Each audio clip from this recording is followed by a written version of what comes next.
Well, so this is WE44, circuits and systems. And so what we are going to be talking about is really the subjects of the fundamentals of the fundamental mathematical concepts that we will be using in electrical engineering and the relationship to the physical world and the physical underlying phenomena. So we'll try to create that link in this class. Start creating that link. Now, there will be subjects that we'll cover, so I will give you a very quick overview of what these subjects are, and then what we'll do later on, and then we'll start going through them quickly. So we'll start with the fundamentals. We'll talk about the circuit theory and system theory a little bit. We'll talk about in the circuit theory side, we'll talk about circuit elements, linear circuits, nonlinear circuits, and then we'll talk about network theorems. We'll talk about nodal and mesh analysis. And then we'll go to time domain analysis, and we'll at the same time use that to develop the system theory. In a way, a view of things as systems that have inputs and outputs and certain behavior, and how do we model this behavior. We will go and do things like impulse response, step response, and different kinds of responses, responses to sinusoidal signals, and we'll see that the reason we'll do those things is not that those are particularly important by themselves. The way they are important because they can be the basis for the rest of the analysis for any arbitrary inputs and any arbitrary resulting in arbitrary outputs. Then we'll talk about a little bit about operator theory. We'll talk about an operator analysis. We'll do a frequency domain analysis. We'll transition from time domain to frequency domain in a natural way. We'll develop the concept of frequency, and we'll go into the complex frequency domain. We'll talk about transfer functions, poles, zeros, and things of that sort. We'll talk about, we'll get to Laplace transform and Fourier transform and their applications. And then at the end of the class, we'll talk a little bit about time and transfer constants and things of that sort if time permits. Now, the point of this thing, as I said, is a understanding of the relationship and mathematical model for the physical world and how that's applied, right? Now, we have additional constraints, because if you are just in mathematics, any structure you make is valid as long as it's self-consistent. Now, physics has this added constraint that those structures also have to meet the experimental results. So there's this added constraint, and then all of that combined will be the basis of this. So we'll start from the very fundamentals. So what are the equations that define or describe the behavior of an electrical system in general? What are they? So, anyone? Maxwell's equations, right? So what are Maxwell's equations?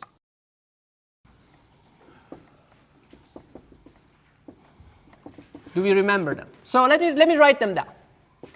So there are 4 equations. There are different ways to write them. You can actually write them as 2 equations, or you can write them actually as 1 equation if you go to the complex forms and all those things. But anyway, so right now we'll stay with the regular ones. So this is the first one, or the second one, depending on which way you look at it. And this is the second one. So this is divergence of D is rho. D is the electric displacement field. Divergence of B, the magnetic field, is 0. Curl of E plus the rate of change of B is 0, also known as Faraday's law. And then we also have the curl of H minus dd dt equals J. So there are a bunch of symbols and equations. So what do they mean? What's the meaning of these things? So let's start with let's start with the first one. What does this mean physically? Divergence of D equals rho, or you can also write it as, if you have a linear medium, isotropic linear medium, then you can write it as divergence of E is rho over epsilon.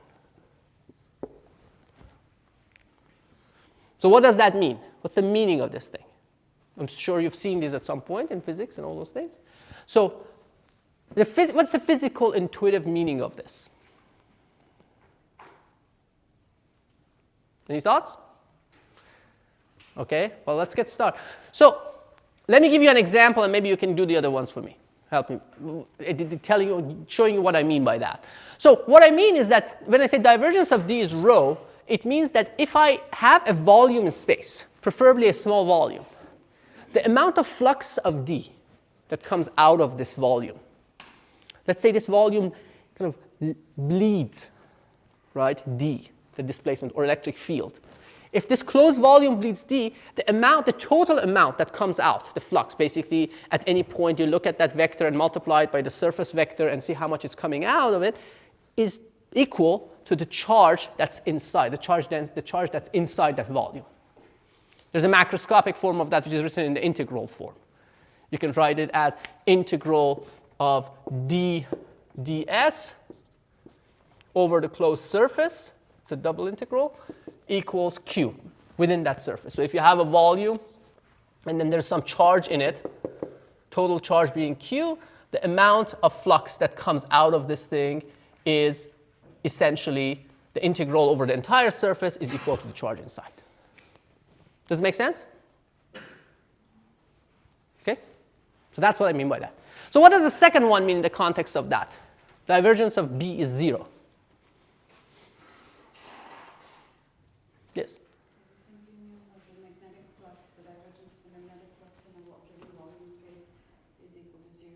Right, so as you said, it means that the magnetic flux coming out of a fixed volume is basically 0. Another way to say this is that there is no magnetic monopole. In electric charge, you can have positive charge or negative charge, net positive charge or net negative charge. You can't have, at least as of our current general knowledge of physics today, you can't have a magnet that has only the north side or only the south side. Whenever you have a north, there's a south for it. That's right. So how about the third one? What does Faraday's law say? What does it mean? Yes?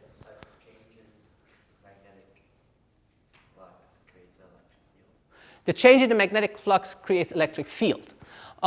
That's correct, but yes, but it's a little bit more specific than that. That is what your statement is a correct statement, but it says that essentially if you have a closed loop, right, and then you integrate the electric field around this closed loop, right? In other words, integral of E dl along the length of this, right?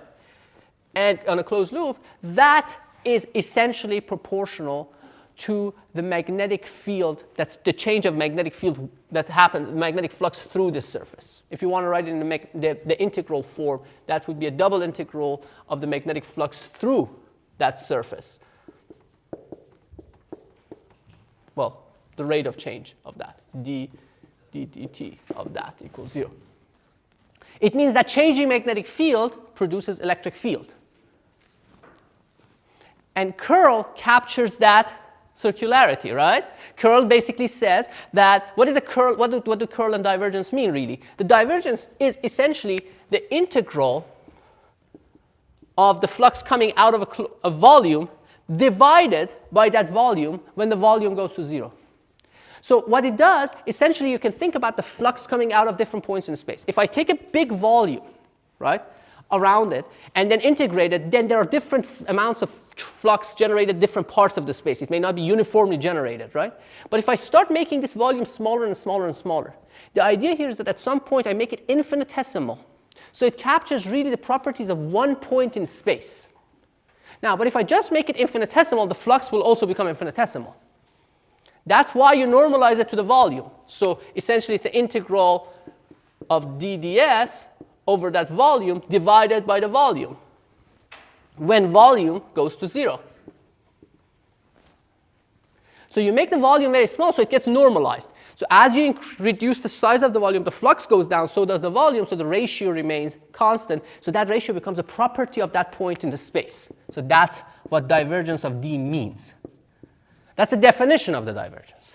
Now the equation you have for divergence, you may have seen it based on the inner products of the del operator and all those things, those are really coming from this physical definition. You can actually derive those. And curl, if you think about it, really is a closed surface where you're integrating the quantity over, let's say E dl in this example, over this closed surface, and you look at its area and you normalize it to the area and take the area to be 0. Therefore, you make this a property of that point in space. So for every point in space, you can say how much that point bleeds. That's the divergence. Or how much of a closed circular field it generates. That's the curl. These are higher order derivatives, really. That's what they are. Make sense? So why did I tell you about these things? Because everything that we do electrically, essentially from our perspective and as far as we are concerned, is governed by these equations. So one could argue, one could say that if you know these equations, you know everything there is to know about electrical systems. And that's a correct statement. However, applying these equations under different circumstances and different conditions is it's a different story. By the way, and by the way, what's the last one? This last one we didn't talk about. We talked about Faraday's, and this is called Ampere's law, or modified Ampere's law. So what does the Ampere law say? Anyone?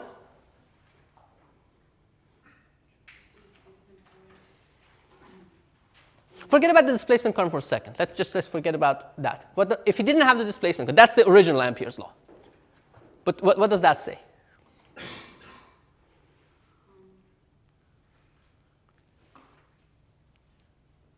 Or let me forget about J. Let's say, forget about J. What does that say?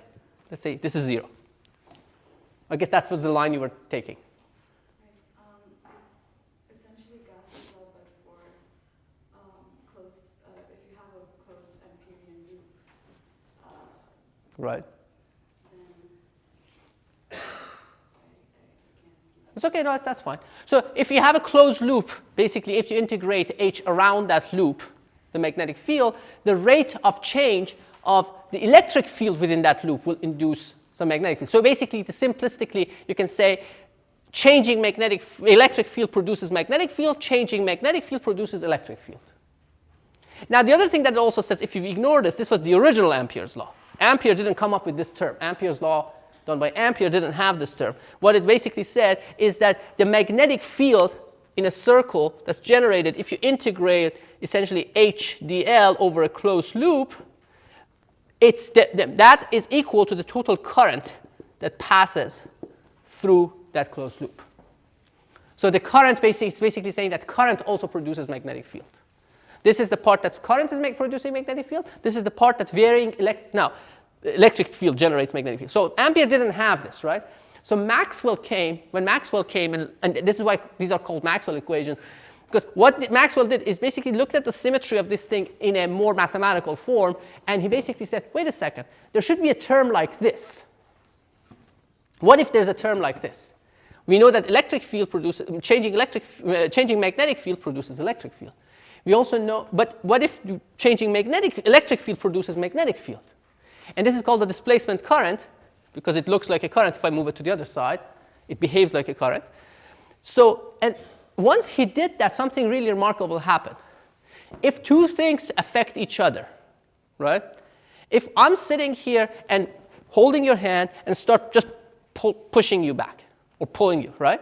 What happens is that if you just react to it, you're just reacting to every time I do something.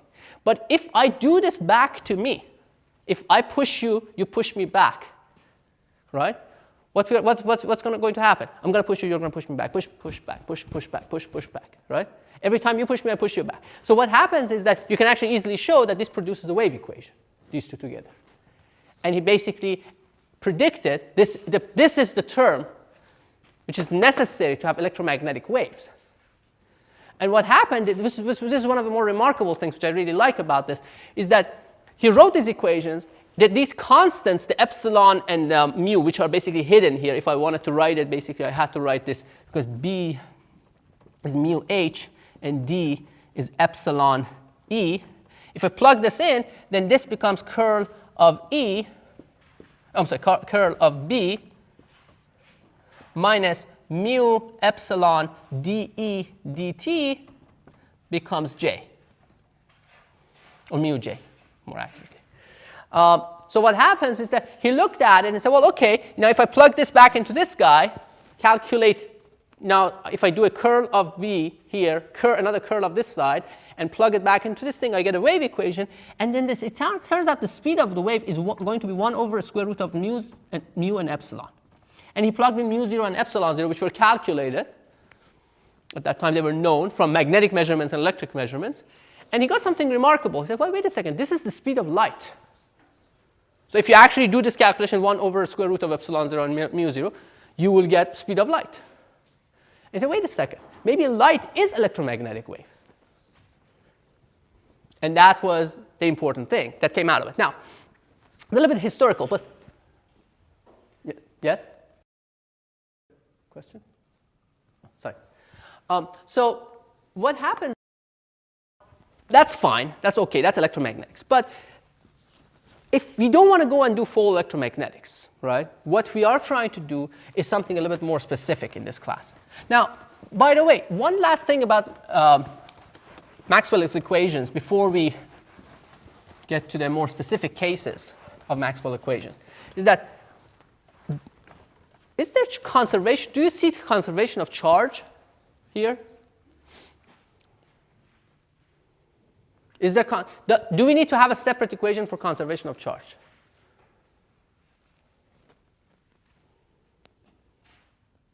Right? This basically says electric charge produces electric field. This says magnetic field, there's no net source of magnetic field. The net effect of magnetic field basically integrated over surface is going to be 0.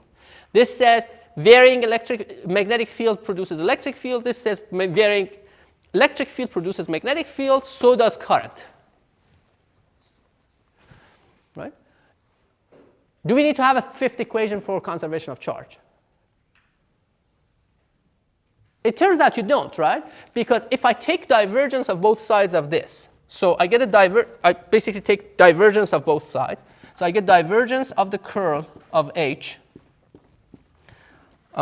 minus d dt of divergence of D equals divergence of J. Now, this is the vector calculus identity. This is 0. Divergence of any curl is 0. So what you end up with, and divergence of D from this equation, we know is rho.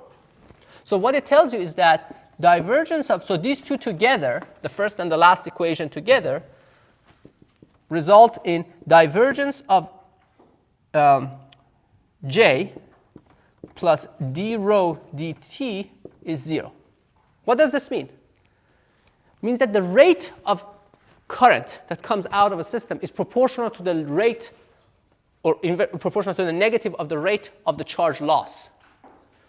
That's conservation of charge.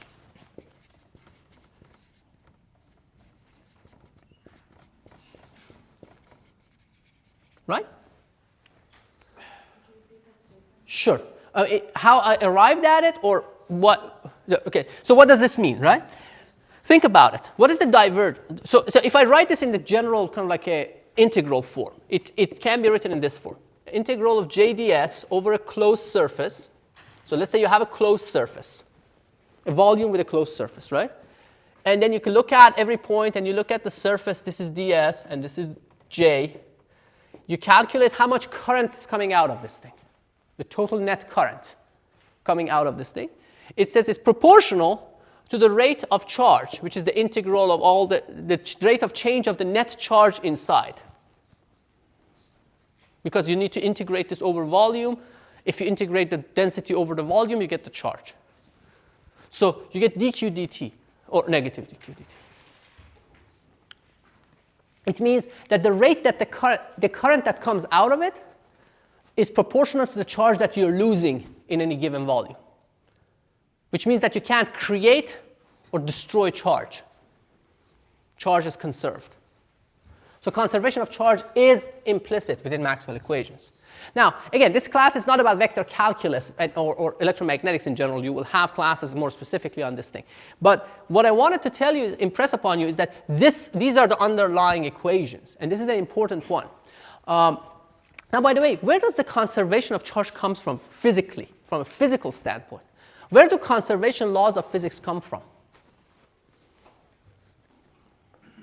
Any thoughts? Do you know? Or maybe I'm not asking the question the right way.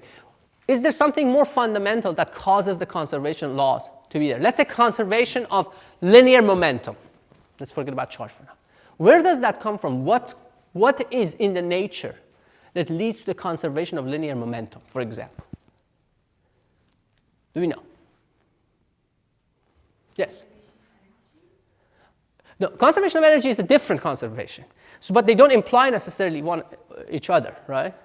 Because, and that's why we have two separate conservation of things. But conservation of energy also comes from something else. But conservation laws of physics all come from some intrinsic symmetry in the nature. If you assume there's some sort of symmetry in the structure of nature, and I will give you specifically what I mean by symmetry in a second, they lead to conservation laws of physics. For example, the linear momentum that I asked, the question about linear momentum, it basically, you can easily show, well, relatively easily show, that if there is no preferred point in space, meaning, or you can say basically isotropicity of space. I'm saying homogeneity of space, not isotropicity, homogeneity of space, meaning that all different points of space behave essentially similarly. In other words, the laws of physics do not depend on which specific point in space you are in. If you assume that the laws of physics are the same in this point in space as in this point in space and as any other point in space, that would imply, you can actually from that derive conservation of linear momentum. There's no preferred. And you can see momentum and position always go together, even if you think about quantum mechanics. Quantum mechanics, what do you get? You have uncertainty principle, delta P, delta X. They are a pair. They're related, very related to each other, position and momentum. So with that in mind, if I ask you where does conservation of energy come from, do you have any guesses?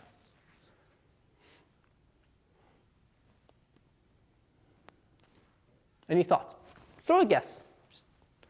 So we saw that something, so we said that it was space for a location or space, homogeneity of space. Say again? It has to be some basic property of defining particles, right? So for example, when you try to say something, define, let's say something, let's say a particle, right? Something that defines it depends on, position is one of the things that defines it, right? X and Y and Z. So that's why we have three conservation of linear momentum in X direction, in Y direction, and in Z direction. They're independently conserved because you have three things. What else do you need to define where a particle or an object is? Or exactly define its position in space and time. Conservation of energy comes from isotropicity, homogeneity of time, meaning that there's no preferred time. Today and tomorrow and a million years from now, the laws of physics are the same. If you make that assumption, it's an assumption, right? And if that assumption is broken, then the conservation of energy will break. In fact, you can make circuits that within their domain, if you make circuits time varying, and we'll see this, you can actually break the conservation of energy within that domain. It doesn't mean that you've broken the conservation of energy over the entire system or universe. But if you look at it within the domain where you can make things time varying, then the conservation of energy breaks for that particular thing. Of course, it comes from somewhere else, but if you limit your world to that part of the picture, you will see that the energy is not conserved. So conservation of energy and time go together. Even if you think about quantum mechanics, there's delta E, there's delta E, delta T, uncertainty principle, right? So that's another one. You could say that the energy is the fourth axis of the momentum. So the three momentum, px, py, pz, and energy can form a four vector that defines basically it's conserved. So that's for that. Let me ask you throw two more things quickly at you, and then we'll continue. How about conservation of angular momentum? What do you think that depends on? Based on this, see if you can extrapolate from this logic that we had.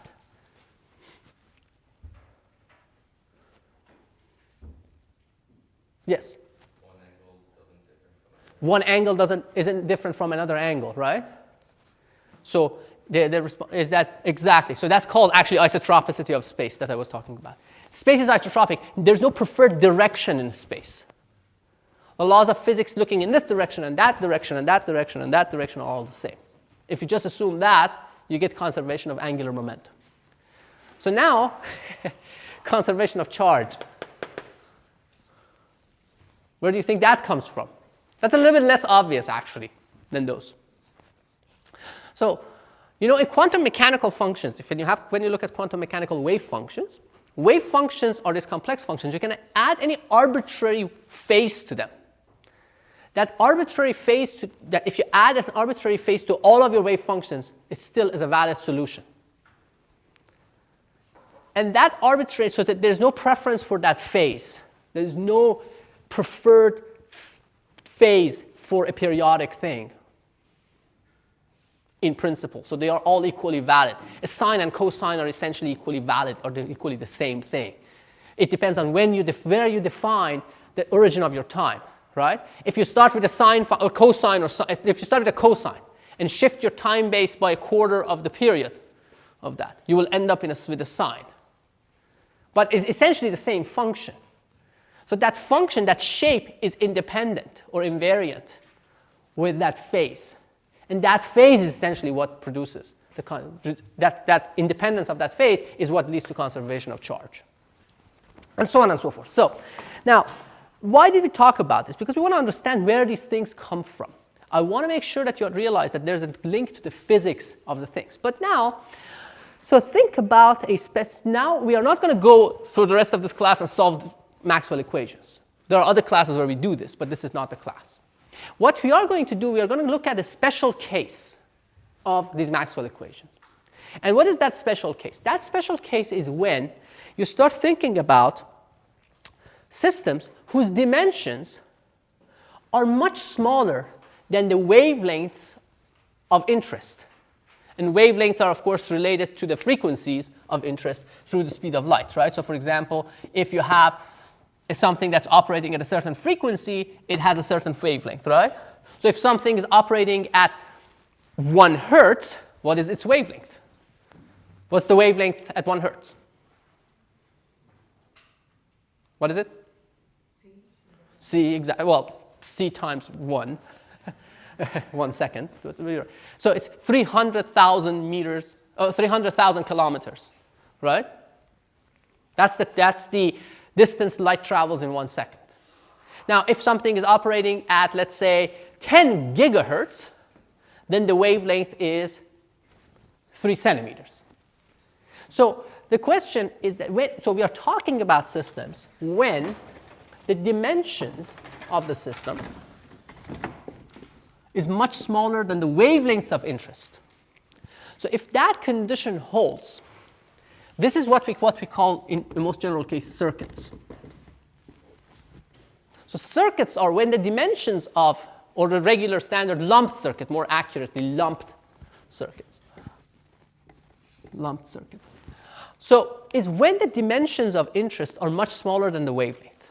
So as you can see, something that's lumped at one frequency may not be lumped at another frequency, right? So for example, I may take a piece of wire out of my pocket, let's grab something. I don't know if it's attached to something or not. No. Yeah, this wire, okay, looks like 2 meters long or something like that. Is this lumped or is it distributed? The correct answer is it depends, right? It depends. At what frequency? If I say at 1 megahertz, at 1 megahertz the wavelength is what? At 1 megahertz the wavelength is 300 meters. So you could say 2 meters is much smaller than 300 meters. So it's, for all intents and purposes, that's more or less, you can treat it as a lumped circuit. And we'll see what the implications are when you say something is lumped. But at 10 gigahertz, or at 1 gigahertz even, where the wavelength is 30 centimeters, that's definitely not lumped. That's several wavelengths long. So it's a very different. So to understand that, you need to really write the Maxwell equations in full. So there are 3 domains that you can envision, right? So this is called, when the dimensions are comparable to the wavelength, you call lumped circuits. So how about when the dimensions are comparable to the wavelength? What is that called? That kind of range of behavior. That's called microwaves. The fundamental definition of microwaves is that. And that's where you need to write the full Maxwell equations to understand things. That's right? So microwave, I mean, of course, refers to other things like microwave ovens and certain range of frequencies, but that's what really means. So at that wire at 1 megahertz is a lumped circuit. It's a circuit. But at 1 gigahertz, that's a microwave structure. You have to really think about it as microwave. That would be an antenna. That would start radiating and do all sorts of interesting things. Now, how about this domain, when the dimensions are much greater than the wavelength? Do we know what that's called? I'm sure you've heard the name. No, distributed is the one in the middle, but the microwave is another way of saying distributed.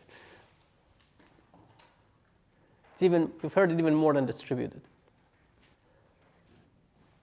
Optics. That's optics. When you are looking at things, geometric optics, essentially when you're looking at things whose dimensions are much larger than the wavelength. So you don't have to worry about things. In geometric optics, you don't think about diffraction and things of that sort, right? Interference and diffraction, all those things. It's basically some special property. So this is basically optics. Now, as you can see, these are special cases where Maxwell's equations reduce to a simpler set of structures, set of rules. Now, if you want to make the more general one, this is basically what you deal with. But if you are in one of those domains, you can basically say, okay, I can look at a reduced, a simplified version of Maxwell's equations that will allow me to solve this. Okay, so now let's go through that process. So let's think about this. Now, our focus is going to be more on this.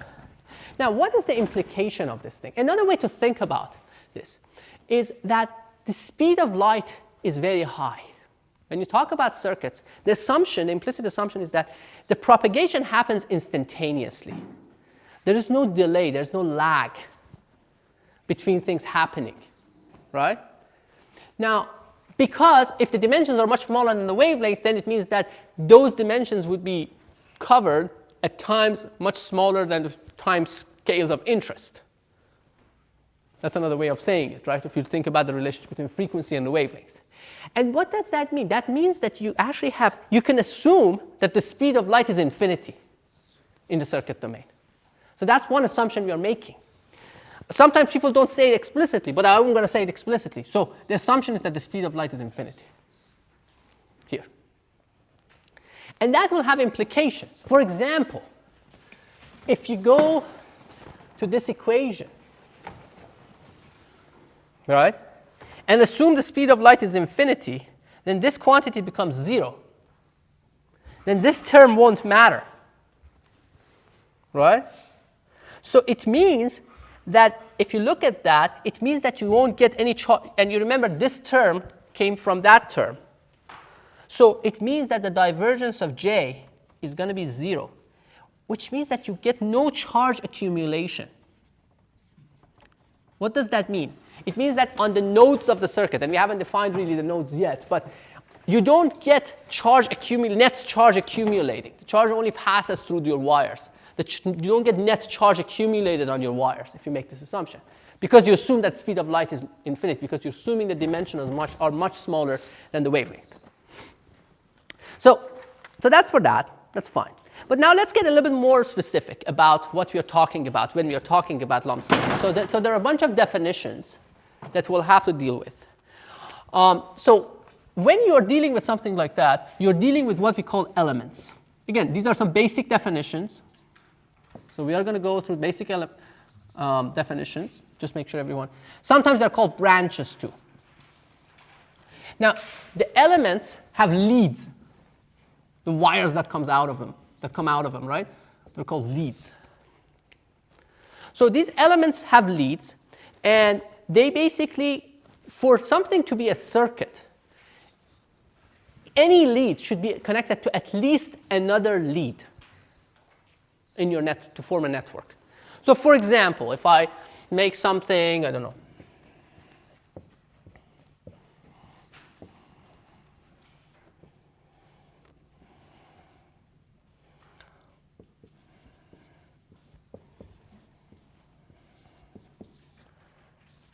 is this a circuit? Technically, from viewpoint of our definition. No, why not? Because this guy is connected only, this lead is connected only to one lead. There's no connection to another lead.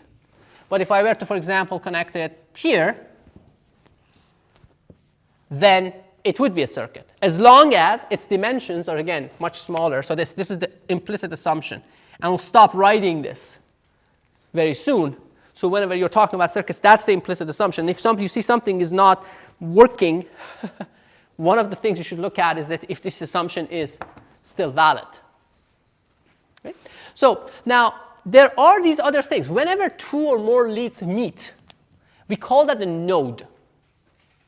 Right? And this also comes from the graph theory language. So this is a node. This whole thing is a node. This is a node. This is a node, right?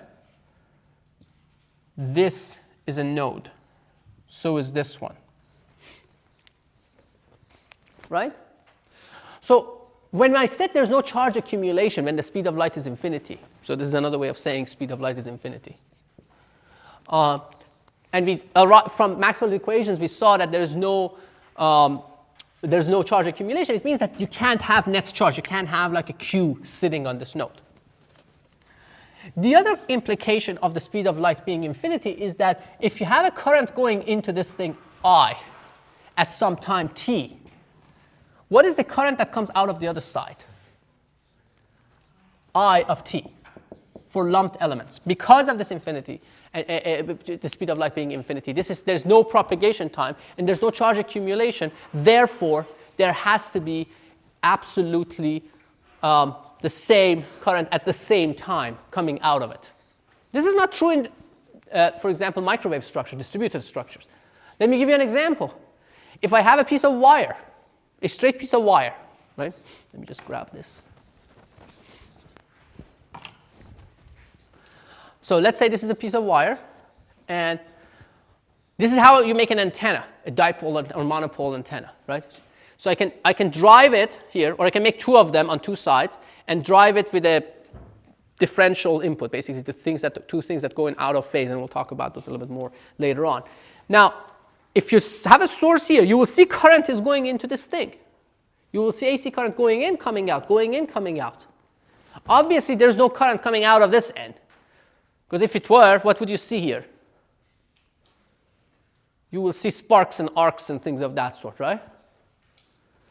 So that's why, and the reason is that the antennas, most of the antenna structures that you deal with, again, radiative structures, the structures that radiate, are comparable to the wavelength. In fact, if you want a typical dipole antenna would be lambda over 2 in length, wavelength over 2. I mean, there are different designs and all those things, but antenna structures are at least comparable to wavelength to be good radiators. And if you are trying to make a good radiator, you make it comparable to the wavelength. And if you make it much smaller than the wavelength, then it would not be a good radiator. We ignore the radiative effects. We ignore that term that went to 0 in Maxwell's equations, right? This guy. And when this guy disappears, you're back to pre-Maxwellian times. There are no waves. At least the waves are always there, but the equations do not predict them. Right? So you are in that domain. You become quasi-static. Now, again, a little bit about the convention, and these are like basic stuff, but I want to make sure that everyone's on the same page. So, for example, when we have wires crossing, right? So, or wires going over each other. So there are different conventions. So you can have this, and that, and then you can have this, you can have that. Let me see if there are other combinations. Yeah, and then you can have this. So which ones are connected and which ones aren't? So when you put a little dot here, obviously it's like a solder joint or something like that. analogy. So these two are connected. These are not connected, correct? Connected, connected, not connected. How about this? Is this connected or not connected? Well, the convention is that if the wire ends like this here, if it doesn't go over like this is considered connected, although it's tricky. So it's not good. Well, it's not necessarily the best form, but people do it because it saves you a little bit of time. So if somebody draws something like this and the wire ends here, it's connected. How about this one? What do you think this is? Not connected, right? If they go over each other and there's no dot, they are not connected. So these are the two tricky ones to think about. If it ends at that point, it's connected. Because it doesn't make sense. If it's not connected, it's not a circuit anymore. Right? And if it's not if they go over each other, though, and you don't explicitly show the connection, it's not connected. Again, very basic convention stuff to make sure that we are on the same. Now, there are other things in circuits, right? There are what we call loops and meshes. So let's talk about loops and meshes. So what are loops? Loops are any closed path made out of branches that you can form. So this is a loop, right? Going through this, this, and that. So essentially, more accurately, going through here. This is also a loop, right? This whole thing is a loop. How about a mesh? So any closed path. Let's say loops are any closed path. How about meshes? What are meshes? Meshes are loops that don't have another loop inside. You could think about them as essential loops. So let me ask you this question. Is this a mesh? Yes. Is this big one a mesh? No. It's a loop, but it's not a mesh. So how many meshes do you see here? 3 exactly. Right? So these are the 3 meshes. You have more loops. So every mesh is a loop, but not every loop is a mesh. So meshes are subsets of loops, obviously. So there are 3 meshes. One way to think about them, which it's a good intuitive way of thinking about it, meshes are the window panes. You have a big window with multiple panes. The small panes where you have solid glass, single piece of glass. That's a mesh. Now, there's something so let's say that in a circuit, the number of nodes is defined by n. So n, let's show them a number of nodes. And then let's say m is the number of meshes.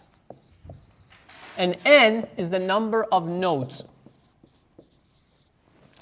There is a relationship that holds among these 3. Oops. Yes. This was written by the Department of Redundancy Department.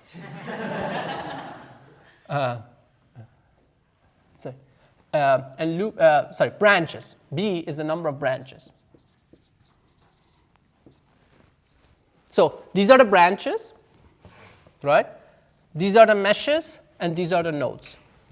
Right? There's a known relationship between them. B is m plus n minus 1, always. So this relationship holds. This comes from graph theory. Yes? I was looking down when you said what branches are. Oh, the branches are basically these elements with the individual elements or elements or branches. They're the same thing. Yes. What did I do with my other marker? They're the same. Elements and branches are the same thing. Two names for the same thing, to add to the confusion. So now let's see if it's true. In this example, at least. This doesn't prove it, but it's at least it can disprove it. So how many branches do we have in this picture? 1, 2, 3, 4, 5, 6, 7. Okay, so 7. Let's say this is the equation we are trying to verify. Now, how many meshes do we have? 1, 2, 3, right? How many branches, nodes do we have? 1, 2, 3, 4, 5. Right? And that's a correct statement, at least in this case. No, you can prove it. So you can mathematically prove it, so it should be true in all cases. We are not going to prove it. Now, there's another thing, quick thing. The definition of series and parallel. Again, these are definitions, but we want to have formal definitions. Why do we want to have formal definitions of these things, by the way? You probably have a sense about all of these things, right? None of these things should be completely foreign to you. You probably have seen resistors connected and circuit made with those. And if you, so why are we doing it formally? Because we are trying to create a mathematical structure that describes the physical world. And you want to define that mathematical structure accurately. So when we can use, by solving that mathematical structure, we can get information about the physical world and make predictions about it. And we'll see why that's important when you get to design and things of that sort. But anyway, so where are we with this? The series and parallel. Can somebody make an attempt at defining two elements being in series? Anyone wants to take a shot? Yes. If they have the same current flowing in them, but we haven't defined currents yet. If their node is only connected to them. Correct. If they exclusively share a node. Good way of defining. I mean, the other one is correct too, but just I'm saying that we want to make it even more abstract. So two elements, we could call them in series if they exclusively share a node. An example in this picture is these two guys, right? They exclusively share this node. Nobody else shares it with them. Therefore, these two are in series. Now, with that mindset, can we define two elements being in parallel?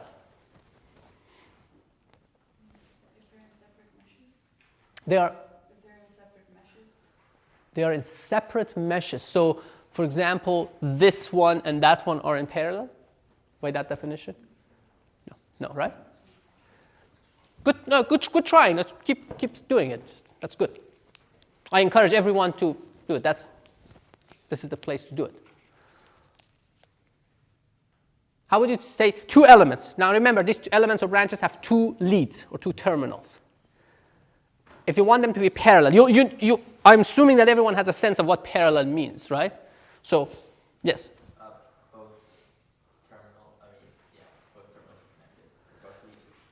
They both share they are connected to the same sets of terminals.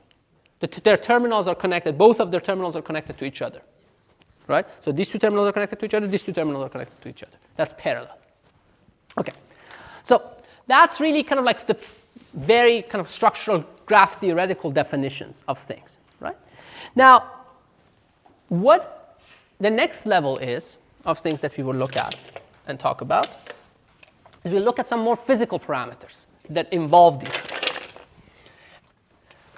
And like I said earlier, I mean, some of this is probably very trivial for you, but as I said in this class, we build up very quickly. So kind of like we're just going to go through these basic definitions, but we're going to get to a point where we do hopefully useful things with them. So what are the things that go through these things? The basis, again, we talked about electric charge. We talked about conservation. All of the electricity, the thing that's common to everything electrical is the electric charge at the end of the day, right? Electric charge is one of the essential ingredients of electricity. So what is electric charge? Well, it's a property of, and we can get into quantum electrodynamics and define what really electric charge is at a slightly deeper level. But again, at that level, you're also making assumptions about things and using certain things. But anyway, so it's this quantity that we are familiar with. And we know that it's actually in reality. Do we know if it's quantized or continuous electric charge in the world we live in? Exactly. It comes in small bundles, right? What is the smallest bundle of electric charge that we have in reality?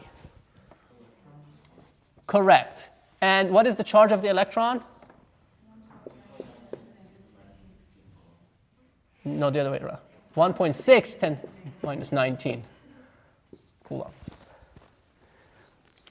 It's okay. You can look at it upside down and it will look like that. So it's 1.6. So this is the smallest quanta of charge that we are familiar with. We have actually observed independently. You can observe independently. You know, quarks and all those things have like fractional 1/3, 2/3 charges and all those things, but we don't see them in isolation, and we are not worried about that. We are not actually, we end up, in many cases, we are not even worried about this, as you will see. So now, what we are assuming, the second assumption we are making in circuits, is that E is 0. Now, what do I mean by that? What is the implication of that? Now, generally, for circuits, actually, a lot of times, a hydraulics analogy can be useful. Thinking about charge as water. Think about an electron as a molecule of H2O. Right? If I have water, if I pour water down like a drain, I'm pouring a whole bunch of H2Os down the drain, right? But when we look at, for example, fluid dynamics, almost never you think about H2Os. You think about them as a continuum. You think about them as something that's there's no indivisible element to it. You can divide it, it's completely divisible to infinity. You can, any piece you pick, you can make it smaller. And why is that a good, okay assumption when you're dealing with water? A huge amount of it, right? They are so tiny that for all intents and purposes, for the things that we can deal with and see, you can say, okay, well, you know, it's a continuum. Any droplet that I pick, I can break it into smaller droplets. We know that's not really true. At some point, you will get to the atoms, the molecules, and of course, the atoms at that point. But so the same thing can be said about the electric charge, in the sense that you can start with electric charge. You can say, you know what? For our analysis of charge and its movement, let's assume it's continuous, which basically means the second assumption we are making. We are making E going to 0. So we made C going to infinity, and now we are making E going to 0, go to 0. So these are the way we are thinking about it. So now, if you have something like this, so that's electric charge, it's measured in coulombs, and so on and so forth. Now, how about the flow of electric charge? So let's say you have some sort of a wire, something like that. And let's say there's electric charge flowing in it. If you have a cross-section of this wire, make a cross-section and look at the charge that passes through. Of course, there's a lot of electrons or other charge carriers that are potentially passing through this. But I look at how much charge passes over a small amount of time. So you can think about a small kind of like cylinder there. And the amount of charge that passes, if I make it very, very small, I can show it as dq. So I can show this small charge that passes dq as dq. And if I look at that and say, okay, this very small amount of charge passes over a very small amount of time. And I look at the ratio, the rate of passage of time. I take this small dq and divide it by this small time it takes, and basically what I have is what I define as the current, electric current, which in general we show with lowercase I. And by the way, this is why when we go to complex numbers in electrical engineering, the complex numbers are shown with J, because we have already used I for this. But anyway, so the rate of flow of charge, and it has units of coulombs per second, which is defined as, which is basically amperes. So it's the rate of charge flow. You can think about a hydraulic analogy, right? You can have two reservoirs, and then you can have a little tube or hose connecting them. So if there's water in this thing, the water will flow at a certain rate and will fill up this tank, and the rate of flow would be similar to that. So the current is the rate of flow of charge. Now, it's measured with what we call an ammeter. It's a device, it's a two-terminal device. We have a symbol for it shown like that, and it measures the current through a branch. Right? So let me ask you this question. If I want to measure a current of a branch, where do I put my ammeter? In series with that branch or in parallel with that branch? In series, right? Because I'm measuring the rate of the flow rate. So if I want to measure the flow rate here, I have to put something here, right? to look at it in series. Now, do you expect an ideal ammeter to present, we haven't talked about resistance yet technically, but do you expect it to present a high resistance or low resistance? Low resistance, right? Why is low resistance? Because if you want to measure this flow, you don't want to perturb it. So you want this to be as non-intrusive as it can possibly be. So the ammeter that you put in series with your branch has an ideal ammeter has zero resistance. And we'll talk a little bit more about this later. Now, so that's the current. So this we talked about the electric current here. So it's directly related to the charge, the rate of the flow, the rate of flow of charge. How about the voltage? What is the voltage? So imagine that you are in a general world where there's some electric field, arbitrary electric field everywhere. And there are 2 points, point A and point B in space. And you take a charged particle, let's say Q, and move it from point A to point B. In the presence of electric field, you have to do some work, or the field will do some work on you, depending on which way it's pointing. So either you have to push the particle, so for example, let's say this is the charged particle, you take it and you try to move it from A to B, you experience some resistance, you have to push it, spend some energy to get it to there, or the other way around, if the field is doing work on you, what happens is that the field is pulling you and then you're holding on to it, so oh, wait a second, I don't want to let it go, right? And slowly let it go there. So the work that you do to get it from point A to point B, we define that, we show it as WAB. The work it takes, the amount of energy you have to spend to get this charged particle from point A to point B, right? Now, obviously, the larger the charge is, the more work you have to do if it's electrical. If this force that you're feeling is electrical, what happens is that you have to really do what? The larger the charge is, then you have to push it harder, right? Not larger in mass, larger in charge. So if you want to define something that's a property of these points and the field and doesn't depend on my test charge, I have to really normalize this by the charge. Because we saw that the larger you make it, the more the work becomes. So that if you want to make it independent of the test charge, you would do it that way. But now, if you have a large charge, this electric field that's generated here may be produced by other charges somewhere, right? It can perturb them. We don't know how this electric field is. So if you want to minimize the amount of perturbation that your test charge presents to the field around it, what do? We want to make it very small, right? So at infinitesimal in general. So, and that's basically defined as the voltage between point A and point B, VAB. So the voltage between point A and B is the amount of work, the amount of work that you have to do to get an infinitesimal particle from point A to point B divided by infinitesimal charge from point A to point B divided or normalized to that charge value. So that's the voltage. And essentially, so that's it. So again, if you want to think about water analogy, you can think about it as pressure difference or height difference. So you can have two reservoirs when you have water, and one is at a has more water up here than there, right? So the pressure down here is P1 and P2. So the difference between these determines the rate of flow of water. If you make it like this, for example, you have a water reservoir here, you can make it down here, and then another one here. It's the difference between these two water levels that determines the rate of flow. The larger these two water level differences, and the same thing here. So this is basically a potential energy, right?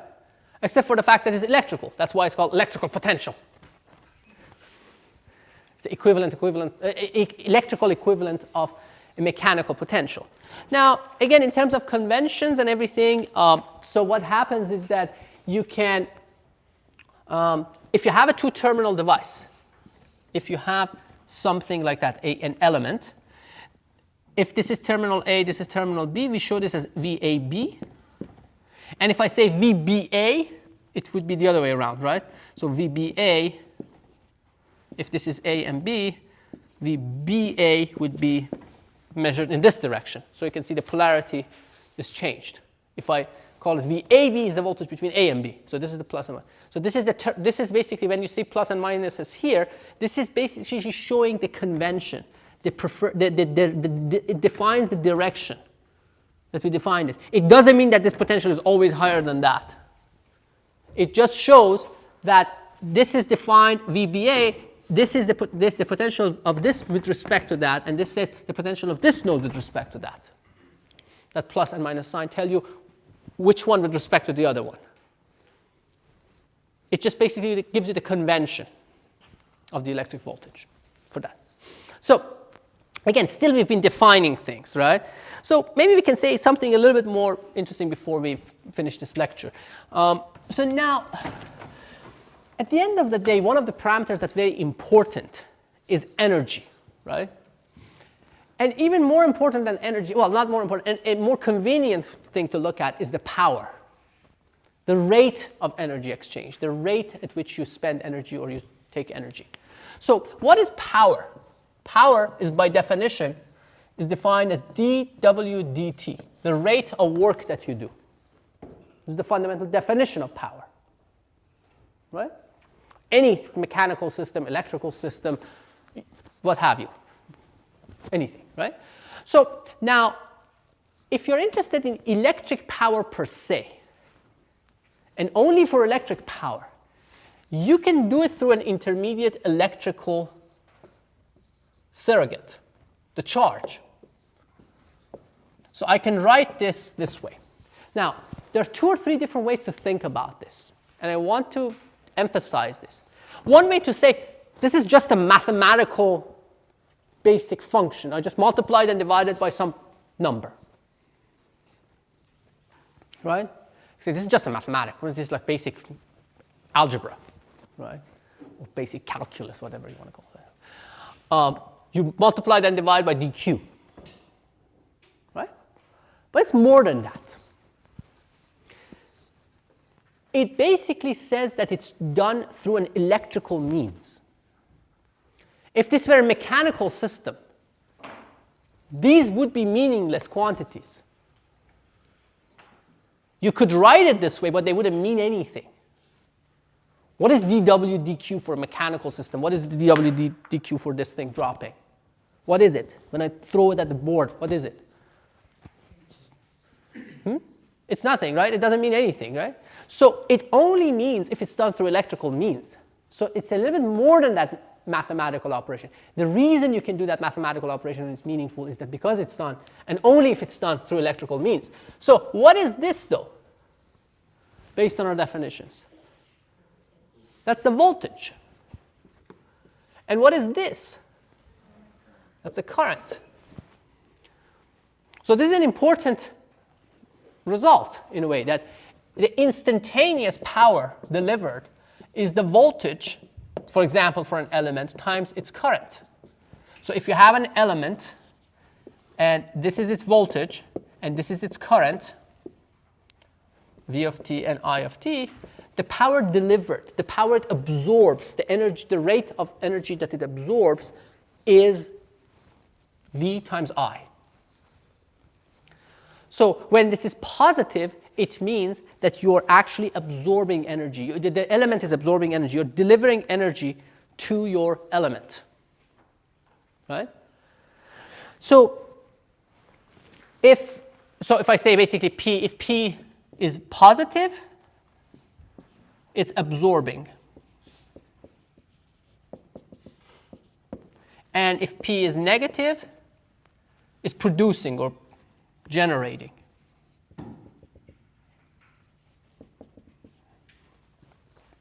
Does it make sense? Basic definition so far. Now, if I have a circuit, and if I have no radiation. It's a real circuit. Basically, the dimensions are much smaller than the wavelength, so I don't have energy loss to radiation. I don't radiate like an antenna or something like that. Then what can I say about the sum of all the powers of all elements? All elements. Right. That's conservation of energy. So if some elements are absorbing energy, some other elements are generating it. And the total net flow of energy, the net energy generated, no total net generated energy cancels the total absorbed or delivered energy. Now, or power, more accurately. Now, power, of course, is different from energy because it's a rate of energy. You pay for the energy. For example, if you are paying or somebody pays for your house bills, they pay for the kilowatt hours. They don't pay for kilowatts. Doesn't make sense to pay for kilowatts, right? Because kilowatt power is the rate of coming energy. And if you integrate, so we want to look at the total energy. So how do I calculate the total energy if I have the energy, the power, the rate of energy? If I wanted to, for example, over a month calculate how much energy your house consumed, how would we do that? If you have the rate of something, what do you do to get the net over a given period of time? Say again? Multiply by the time. You're assuming that it's constant rate. What if correct? If the rate were constant, so if the rate was constant P0, then you multiply it by the time to get the total energy, or the work, W, we can show it with W. Exactly. Which is the opposite of this, right? Differentiation. So you say the energy from between 1 and 2, or the work delivered, is integral from T1 to T2 of P of T dt. More T prime. So you need to integrate it. So if the power rate, of course, is not constant in your house, you don't always dissipate the same amount of energy. Most houses don't. So you're doing something very unusual, and only that unusual thing, and nothing else. So it varies. So basically, you look at the total energy power. Total energy is the area under this curve. Okay, so I think it may be a good place to stop. Next time we'll continue our discussion. We'll talk about passivity, activity, linearity, and sources, and all those things. And we'll go through our discussion. Any questions? Yes. Yes. Please bring back. Yes.